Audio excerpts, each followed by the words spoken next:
Good evening. Today, we're thinking about the families of Dolian Cabrera and Menor Sandoval, who were recovered and identified yesterday.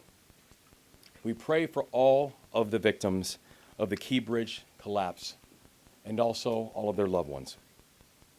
And our hearts are with their families, and we are so sorry about this tragedy.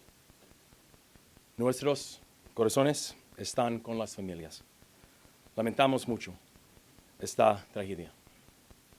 Now, before I walk through our progress today, I want to provide a breaking update that we just received in the last few hours. This morning, we submitted an initial $60 million request to the Biden-Harris administration for initial mobilization, operations, and debris recovery efforts. And I can report that as of this afternoon, the Biden-Harris administration has approved that request. We are deeply grateful to President Biden, to Secretary Buttigieg, to our federal delegation, and all of our federal partners. I was thankful to receive a call just about an hour ago from Secretary Buttigieg, and I'm grateful for the way that the administration has continued to lean in and support us. And I recently had a chance to thank them all personally for the continued work. And this evening, I'm also thinking about the first responders and the emergency professionals who have been with us every step of the way. This afternoon, our team was at Camden Yards for opening day, where we met with first responders and their families who joined us for the game. And we spoke with 3 members of the Maryland Transportation Authority Police: Sergeant Paul Pastorek, Corporal Jeremy Herbert, and Officer Gary Kurtz. They saved lives this week, and they are true heroes.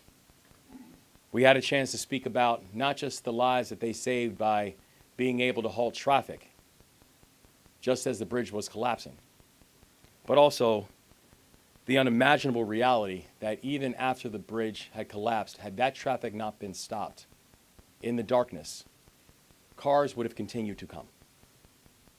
So the life-saving work that they did cannot be overstated, and our gratefulness is everlasting. Earlier today, we also visited the R. Adams Cowley Shock Trauma Center. And as you know, one of the survivors of this tragedy was treated there. The folks at Shock Trauma, they are our angels. And I want to thank all of our emergency personnel, to include the United States Coast Guard, the Maryland State Police, the Maryland Transportation Authority and the MDTA Police, Natural Resources Police, Baltimore City Fire, and police departments in Baltimore City, Prince George's County, Anne Arundel County, and also Baltimore County. And I also want to thank people who have been reaching out from all across the country and all across the world. And this evening, I want to give a few special thank yous. One to our members of the General Assembly in Maryland, who, as we're going through the process of wrapping up another legislative session, have just been consistent partners throughout. And I know that any response that we have is going to be a collective one. But also, I want to give a special thanks to all the governors who have contacted me. I've heard from many chief executives, both past and present. I have heard from governors who are both Democrats and Republicans, governors from big states and little states. They've shared their support, and they shared their counsel.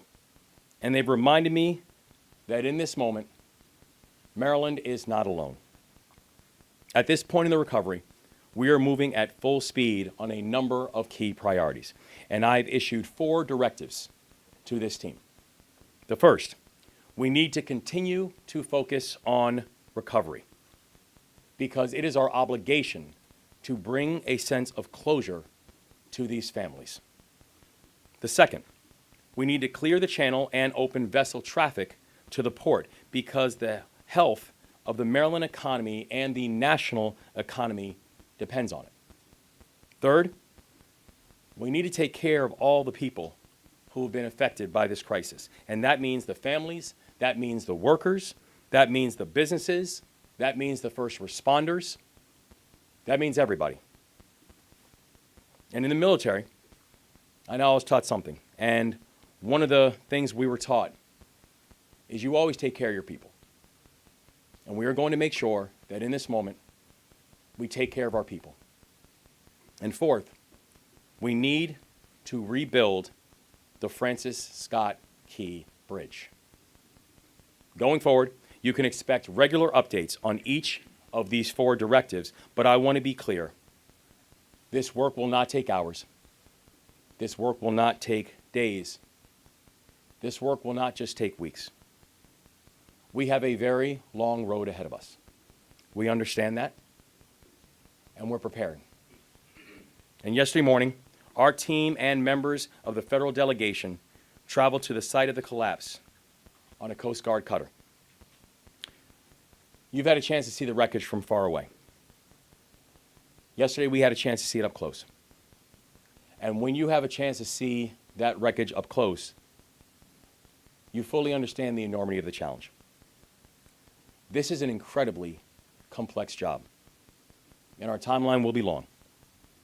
And all of us can remember when the container ship that got stuck in the Suez Canal a few years ago, when that happened. It's important to remember that it took 5 weeks to dislodge that ship.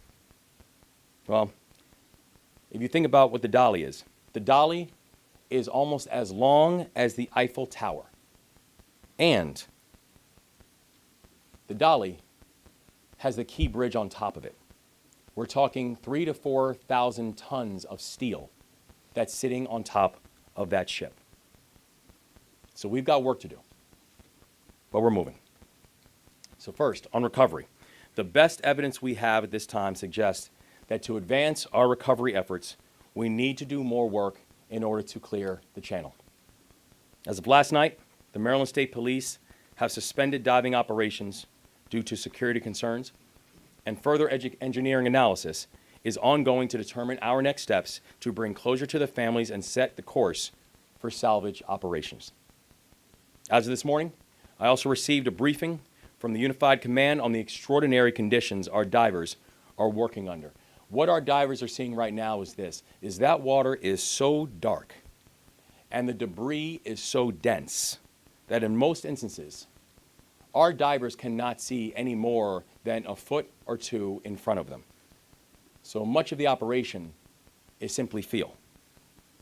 These divers have been methodical, they've been disciplined, they have been courageous, diving in darkness with objects all around them.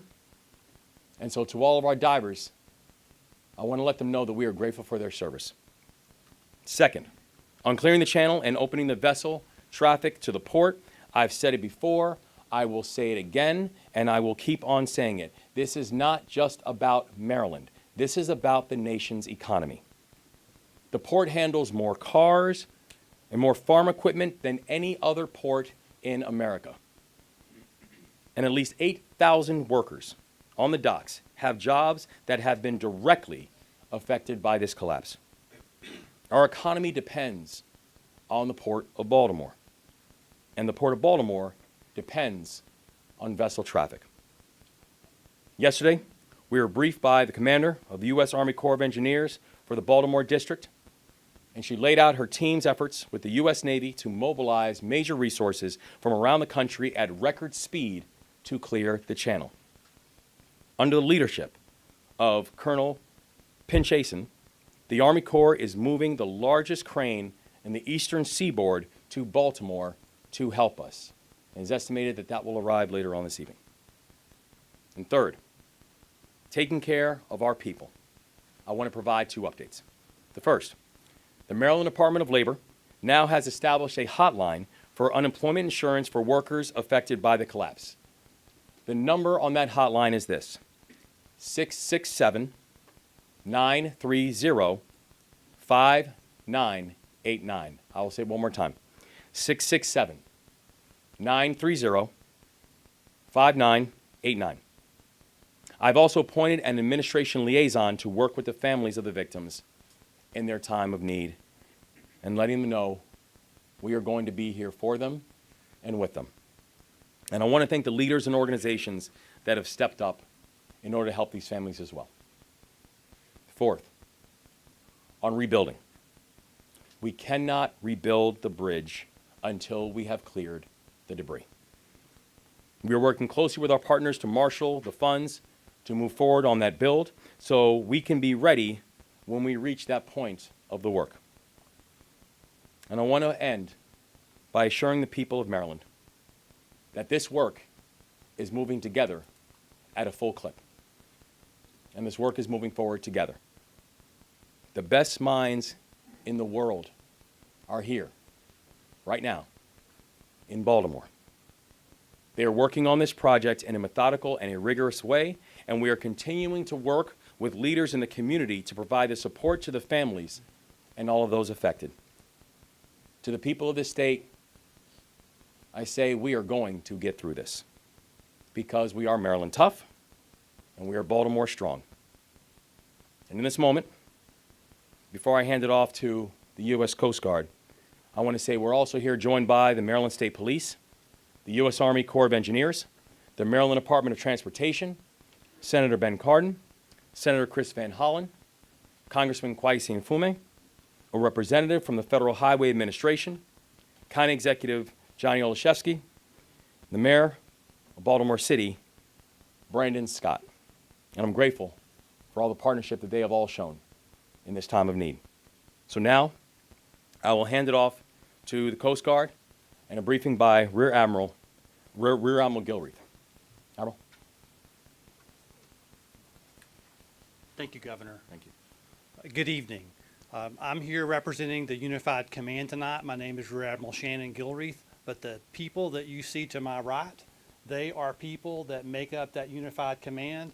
They are some of the key leaders in that Unified Command, and they are making a difference in helping us accomplish our number one priority, which is to reopen the Port of Baltimore. We're going to do that in some steps. Step one of that is we're going to clear the debris from the channel. Step two is we're going to remove the vessel. And step three is remove the rest of the bridge debris from the waterway. And we got the cranes on their way to help us do that. But before we can actually engage in lifting, we've got to complete the assessment process of the bridge and the pieces of the bridge that are in the water so that we can figure out how to cut the bridge into the right size pieces so that we can actually lift them with the crane. And we are doing those assessments right now with underwater surveys, with engineering teams back in the Unified Command, with our Army Corps of Engineers, with our Navy SUPSALV, with Coast Guard, with all of our partners that you see up here. That is our number one priority, is to reopen the Port of Baltimore as fast as we can and do it safely. And that's what we're committed to do, and that's what we're going to continue to work towards. Governor, thank you for the opportunity to brief this evening. Thanks, Albert.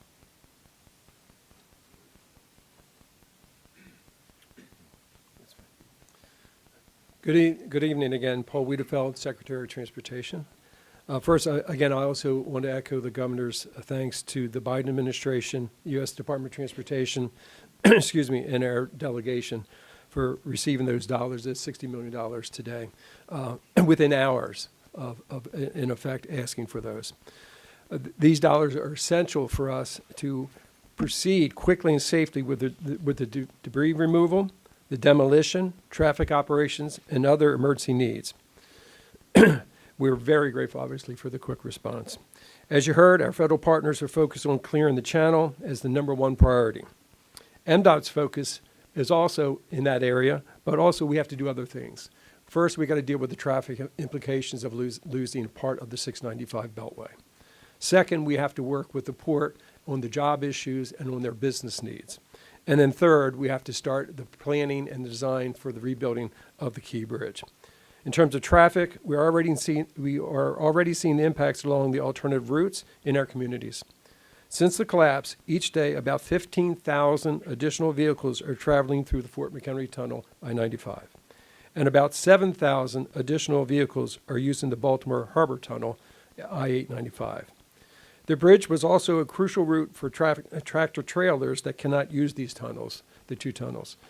We anticipate 2,500 of these tractor trailers will use the west side of I-695.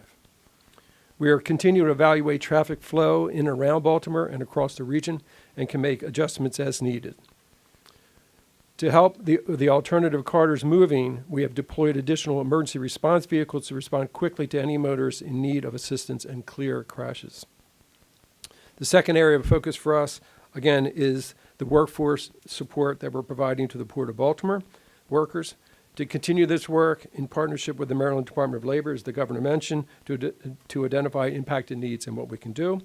We're also looking at available U.S. DOT programs in that front as well. We also are looking at what we had achieved during the COVID era when we were helping workers as well. And tomorrow we will hold a stakeholders meeting to address business and labor needs with the port community. The third area that we're focusing on, obviously, is the rebuilding of the bridge. We're working with our partners at US DOT. We've had several meetings today to start that process.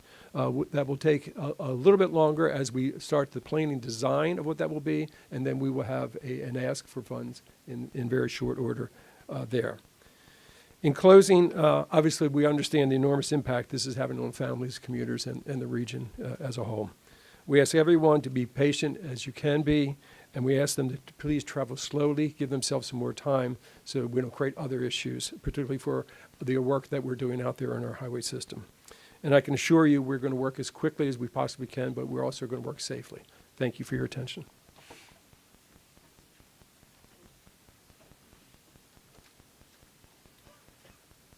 Senator Ben Cardin, I want to join all that are here with our prayers and condolences to the victims and their families.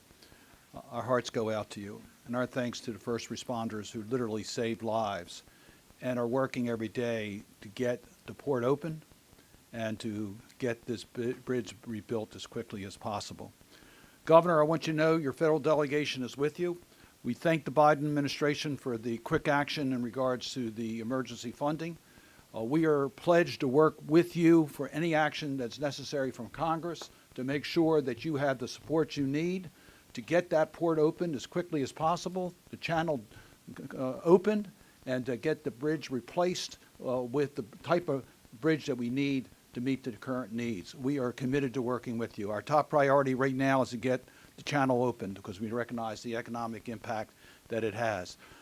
I want to just underscore the point that we recognize that people are going to be disadvantaged and hurt by this transaction. We want to do everything we can to help. Let me just give you one example. We're working with Governor Moore in his office and the SBA administrator to make sure that those small businesses and independent contractors have the full services of the Small Business Administration to deal with their cash needs, as because their business is going to be affected and they may not be entitled to the same rights that employees are entitled to. We want to make sure these businesses move forward. So we're going to do everything to make sure this happens. I just really want to underscore with Senator Van Hollen and Congressman Mfume, we've heard also, Governor, from our colleagues, Republicans and Democrats, recognizing that what happened in Baltimore, a catastrophic event against a critical transportation infrastructure, that we at the federal government have a responsibility to make sure that we give you all the help you need to restore the port and restore the bridge. So we are committed to working with you, that you have all the tools you need so we can quickly open up the channel and rebuild the bridge. Thank you. And let me turn it over to Senator Van Hollen.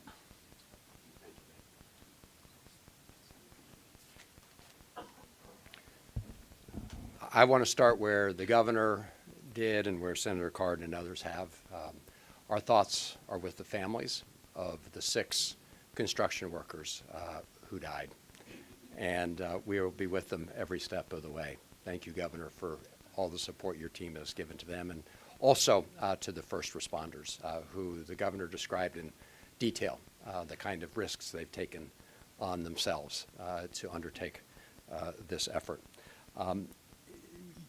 I just want to provide a couple other facts about the federal role, and it's great to be working with my colleague and friend, Senator Cardin, Congressman Mfume, and the entire team Maryland. We are united, and as Senator Cardin said, we are hearing from our colleagues from around the country, Republicans and Democrats. I want to thank the President and the Biden administration, the Army Corps of Engineers, the Coast Guard, other federal agencies have deployed. They've been on site from the very beginning. Secretary Buttigieg was here and remains fully engaged. And the Army Corps of Engineers will cover the full costs of clearing the channel. We all recognize that getting the Port of Baltimore running again at full speed is a priority given all the jobs that are associated with it, all the small businesses, all the other businesses. And as the governor has pointed out, this is not just a Maryland issue, it's a national and global question. So I'm very pleased the Army Corps will be picking up those costs. As I understand it, there are 32 members of the Army Corps of Engineers on the ground right now surveying the situation. The Navy has been contracting with the salvage operation. There are 38 contractors under the Navy's oversight with respect to that. So this is happening right now, and as the governor said, we've got one of the big lifts, cranes coming. I think it's a 1,000-ton crane coming around midnight and another 400-ton crane coming Saturday for the operations to clear the channel. A word about the quick action that the governor and the secretary and others took to get the application in for the Federal Emergency Relief Program. This is a federal program designed for this kind of emergency. And as you heard, they've already been authorized for the $60 million from the federal government to cover all the costs of dealing with the surrounding traffic and issues that have come up since the bridge right now, of course, is collapsed and is on top of the ship. Importantly, that emergency relief program is also what will cover the lion's share of the costs of rebuilding the bridge. And the Department of Transportation also found the state eligible for that program today. So they authorized $60 million, but they have found the state eligible for the emergency relief funds, which will help cover the lion's share of the costs of reconstructing the Key Bridge. And Senator Cardin and I, working with the president, working with the governor, others, will be introducing legislation to cover the remainder that is not already covered under the emergency relief program. So we are here together as Team Maryland. I want to thank everybody who's been part of this effort. Governor, thank you again for bringing us all together. To the mayor and the county executive, thank you all for your leadership, and to the members of the General Assembly who are here. Again, the families remain in our prayers. We are going to get this done for the state of Maryland. And let me now turn it over to you. Congressman Mfume.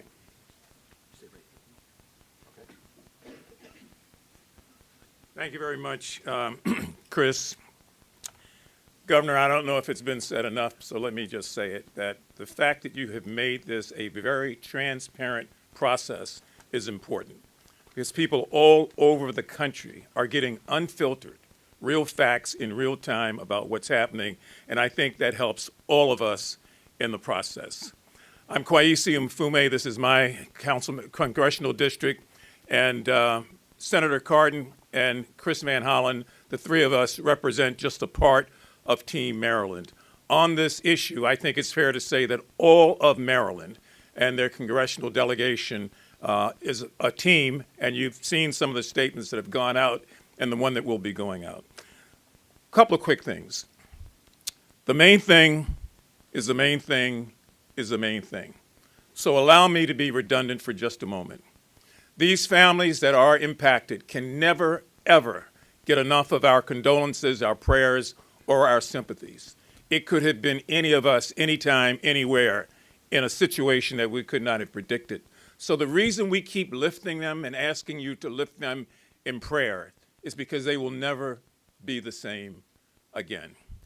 Now, as you've heard, the priority here is to clear the channel, to allow commerce to start up again.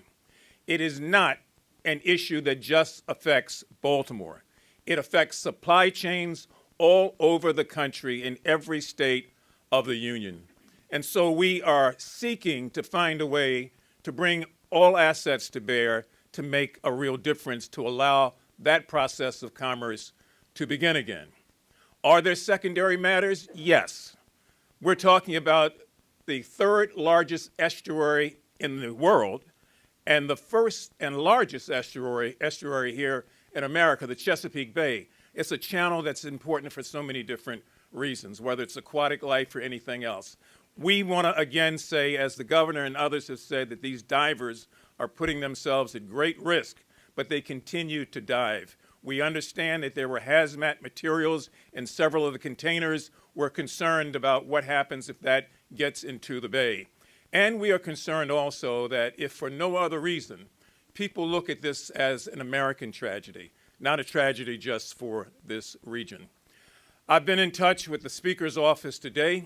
I expect that Speaker Johnson and I will talk at some point tomorrow morning, because one of the things that's important here for me on the other side of the aisle is to make sure that I say to my colleagues who are across the aisle that this cannot and ought not be a partisan issue.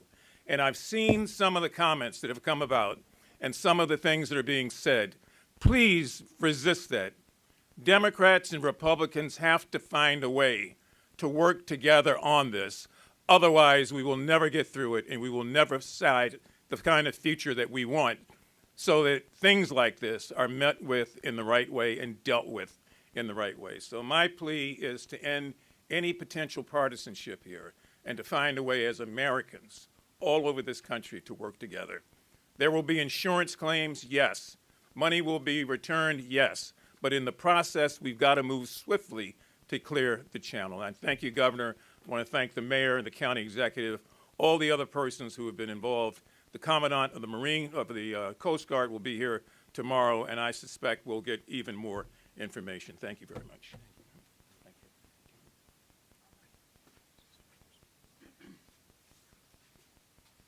Good evening. My name is Shailen Bhatt. I'm the Federal Highway Administrator, and on behalf of Secretary Buttigieg at the U.S. Department of Transportation and President Biden, I just want to say, first and foremost, on the infrastructure and side, we'll come to that, but you know, everybody here has begun by talking about people, and I don't think we could have a president who has more empathy when there is loss of life, and I think that has been communicated clearly that for the workers who lost their lives, I think the president has deep and abiding concern, and also for the workers who are being impacted by the closure of the port. Was up here with Secretary Buttigieg on Monday, touring the site with the governor, the delegation, and it was a really fantastic turnaround of this application for the $60 million. And just to be clear, the emergency relief program that flows through the Federal Highway Administration, you know, this is the program that states will turn to when there are floods, fires, hurricanes, and other disasters, and this fits that category. And so we want to be clear that this is just a down payment, this $60 million. It is not the final payment. We will be here with Maryland DOT, and Governor, I have to say that your DOT team, the toll authority team, have just been fantastic, really on top of the game as we work forward with this. The Corps very focused on getting the channel open, and from a DOT and Federal Highways perspective, we're looking at the longer term prospect of getting that bridge rebuilt, because we know that's also critical to the region. So we'll continue to be a partner, and just want to commend all the great work that's gone on so far. Thank you very much.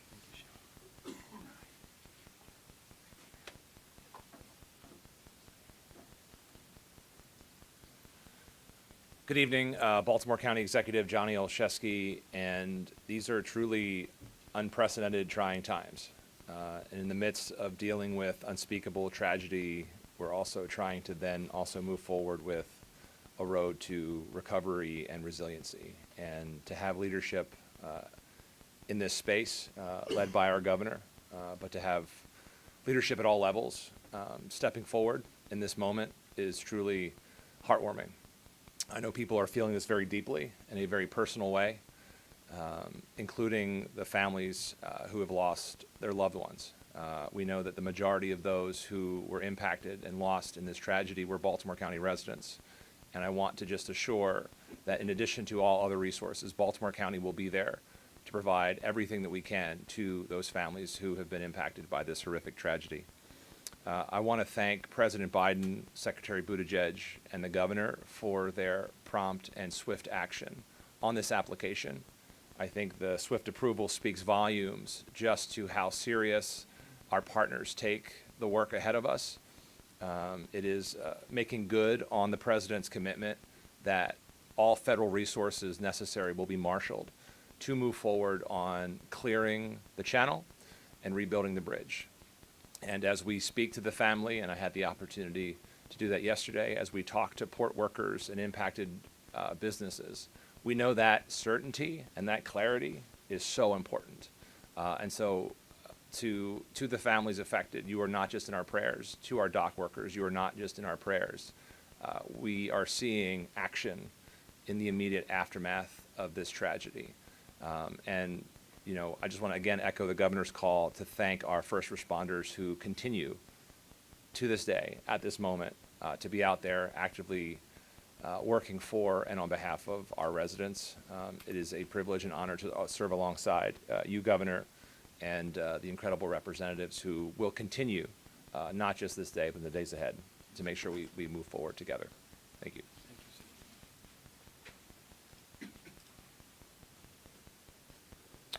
Good evening. Mayor Brandon Scott of the City of Baltimore. First and foremost, our prayers and thoughts continue to be with the families of those who we lost and the thousands of people who are impacted by this horrific tragedy. As you know, both the governor and I were at opening day today. We had time to spend with those heroic members of the Transit Authority Police Department who saved lives by shutting down bridge traffic. I also had the time to spend with some of my Baltimore City fire divers who dove right in and bravely searched for those who we tragically lost. Speaking with them, however, made a few things crystal clear for me.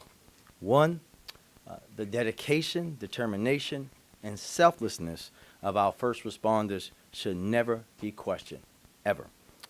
But two, the spirit and greatness of this city and state are in its people, like those courageous public servants. And that is why we cannot be broken. I looked into the eyes of these men who looked death dead straight in the eye and continued to do their job bravely.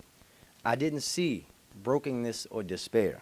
I saw hope and determination, just as I see in all the well wishes coming from all over Baltimore and all over Maryland, all over this country for our city and our state to rebuild. Following the recovery of the two victims yesterday, we remain hopeful that in the course of this salvage work, we are able to recover those who remain missing and bring them home to their families. I have directed my administration to work directly with Governor Moore and his fabulous team on any and every effort that must be taken. And Mr. Governor, while we thank our president for moving swiftly, we have to thank you. We know this is a very heavy burden to bear, and you have been leading with courage, with dignity, but also in the right way. So thank you very much. Also, the city is actively working with our partners to help families through this incredible time. The Mayor's Office of Immigrant Affairs has set up a fund through the Civic Fund to provide assistance to those directly impacted and is facilitating connections with local community-based organizations who are providing direct support in case management, crisis support, and mental health to the families. There has been a tremendous amount of outpouring and support, and our team is working alongside our partners at the state and the federal teams, all the nonprofits and businesses and partners to make sure that we are coordinating these efforts to make sure that these families are not overburdened in the toughest time of their lives. We know the value of the Port of Baltimore to our city, the state, and the country. Our residents, everybody depends on it. But our first priority continues to be making sure that we bring these people home. I just want to reiterate all my thanks and gratitude to everybody that has reached out, to everybody who donated food for our first responders, to everybody who just prayed for our city and our state. We appreciate you greatly. We will continue to work together to recover. Thank you. We're going to take questions from the podium. Start. All right, thank you. WBAL. Governor, the NTSB is reporting a hazmat leak, and the chair herself said she saw the sheen. I know you were out there on the water yesterday. Did you see the sheen, and can you go into detail about mitigation efforts and just what this means for people? Because some people are really concerned about what's going on in the water. Yes, I know of the the 4,000 containers that are on the ship, it's been indicated that 56 contain some form of hazardous materials. And when we're talking about hazardous materials, that includes things like lithium batteries, perfumes, et cetera. We know that as of right now, already deployed, there have been over 2,400 feet of boom, which has been there to be able to contain any of the leaks of pollution. And the thing we can say is that there is no risk to the people, and we ensure that both for the first responders who are operating, but also for the people inside of the area. We know the NTSB is going to continue doing their investigations, but of the 4,000 containers, it's been 56 that have shown some type of hazmat. Did you see the sheen when you were out there? Did you see it on the water? I personally did not know. Governor, my question is about the families. Have you had a chance to meet with all 6 families of the construction workers? And I know you said you visited the hospital today, you met with the survivor, but that other person who survived, who were hearing declined medical treatment, have you met with that individual as well, if those reports are true? So the people who we met with today at shock trauma were actually the physicians and nurses and doctors and medical personnel who were there on site that night to treat the individuals. And so I just spent some time with them just to say thank you for their work. I did have a chance to speak with one of the survivors prior, but that was 2 days ago that I had a chance to speak with him. And I did have a chance to speak with a room full of family members of the victims, and that was when I had a chance to both share time with them and also pray with them and for them. It was just a follow-up to that fund. I don't know if there's Scott to answer that. People who do want to donate to the families, is it that fund they should donate to? Because now we're seeing a bunch of GoFundMes and things pop up, people who do want to help out these families. Yes, I would point them to the Mayor's Office of Immigrant Affairs and that fund, because we know that that one is working with the families and organizations that would be working directly with them. W.Y. here, Baltimore Public Media. Back to the hazardous materials, there's been sort of some conflicting information, it seems, as to how many, if any, containers with hazards were dropped in the water. Can you have an answer, if there were containers that were dropped in the water with hazards, how many and what is in there? So what we know right now, there are 14 containers that were impacted, and those containers that were impacted contain soap, perfume, and some resin material. So that's what we know. As far as what part of that is still on board the boat, inside parts of those containers, or what part might have gone overboard, I can't tell you those percentages because I don't know those. But we've put in place air monitoring on board the vessel to keep track of any potential threats there, and we haven't had any of those threats from the air come up on our air monitoring. And we've got boom around the vessel to also collect anything that comes off of it.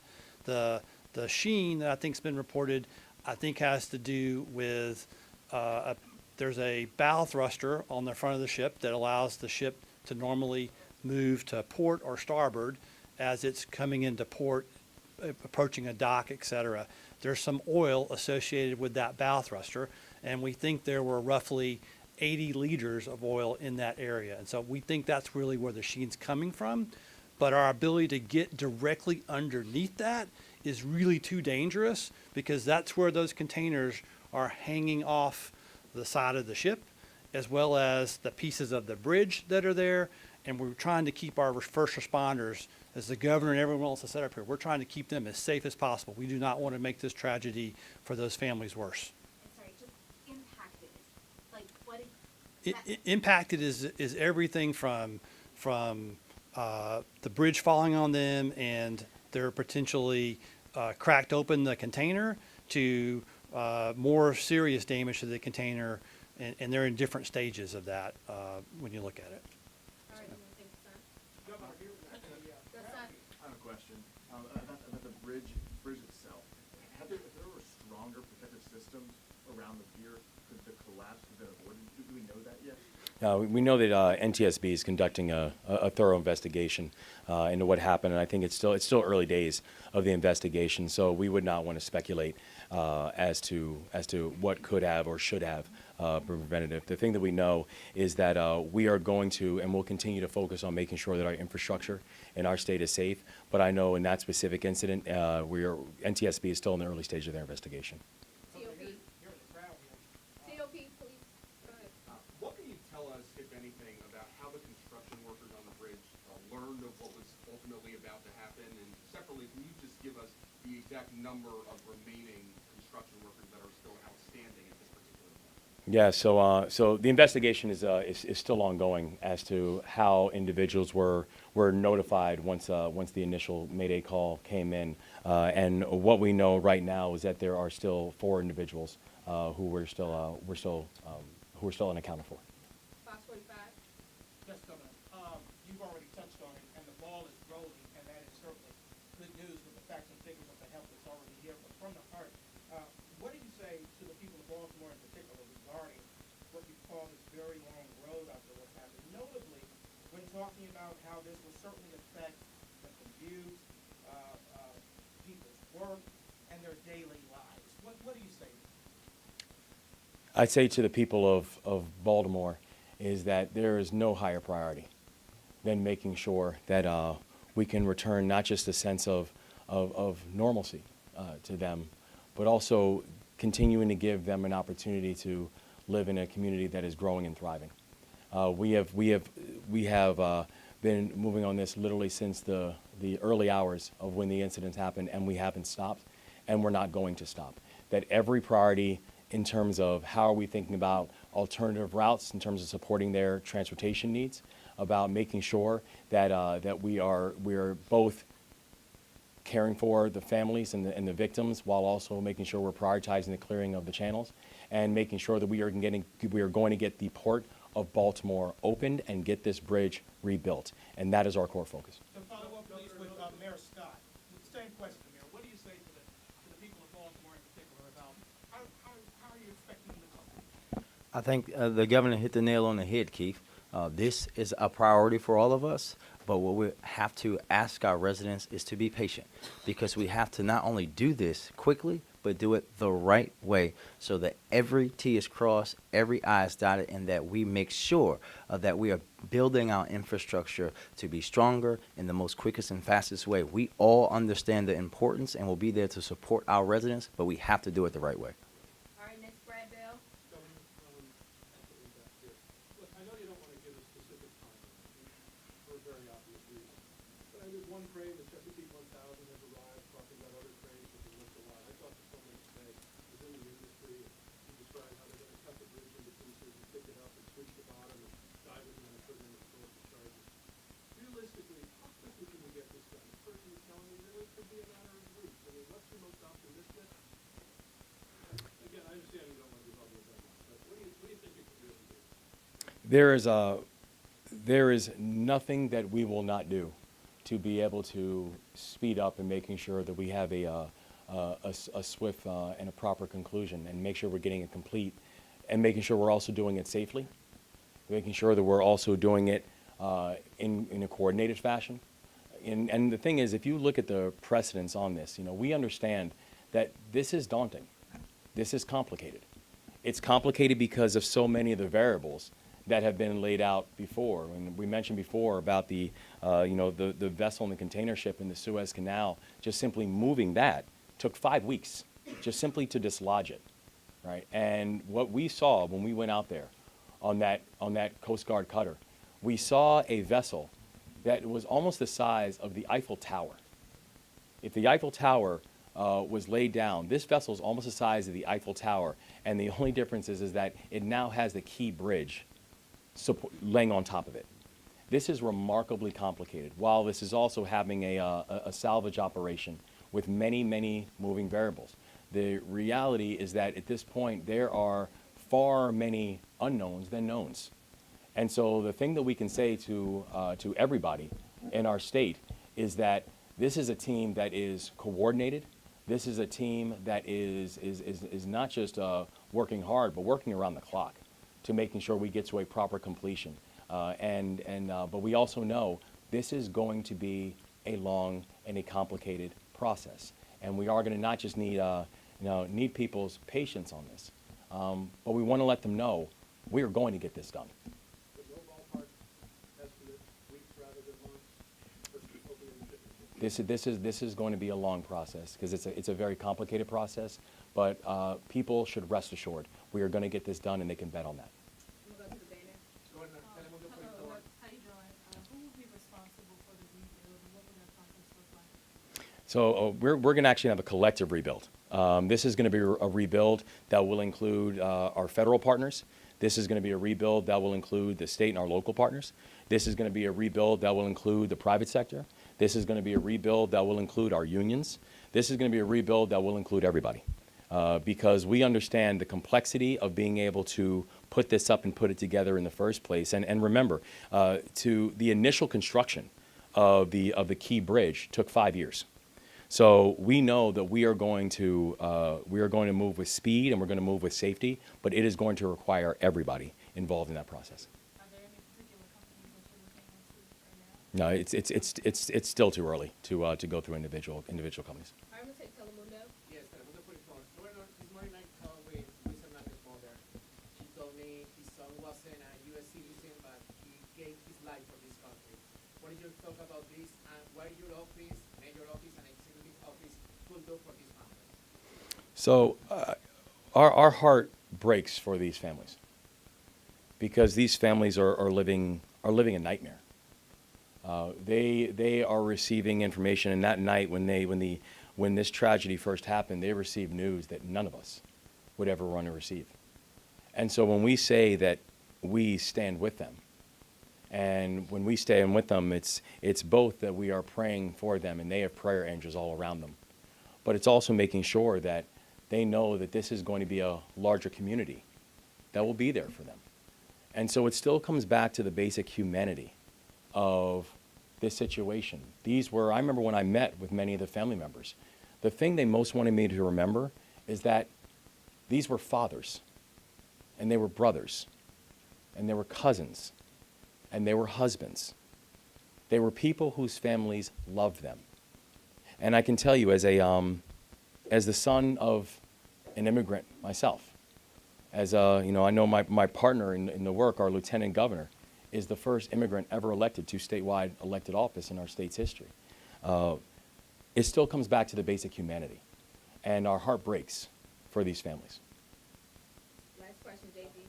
For the Coast Guard, perhaps, as you think about the families during this salvage process, are you able to identify how many vehicles may be down there encased in the debris at this point that's tied to the construction crews? I'm gonna defer to the state police on that one. They did the diving operation.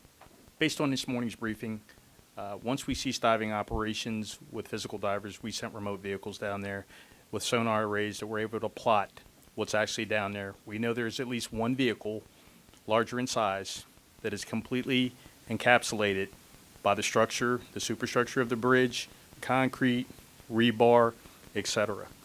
It's going to take some time to get to that, and it's going to take some time to do that carefully and then to shore that up before we can put divers in there to recover that, whatever's in that vehicle. Thank you all, thank you. Guys, thank you all, thank you. Thank you all.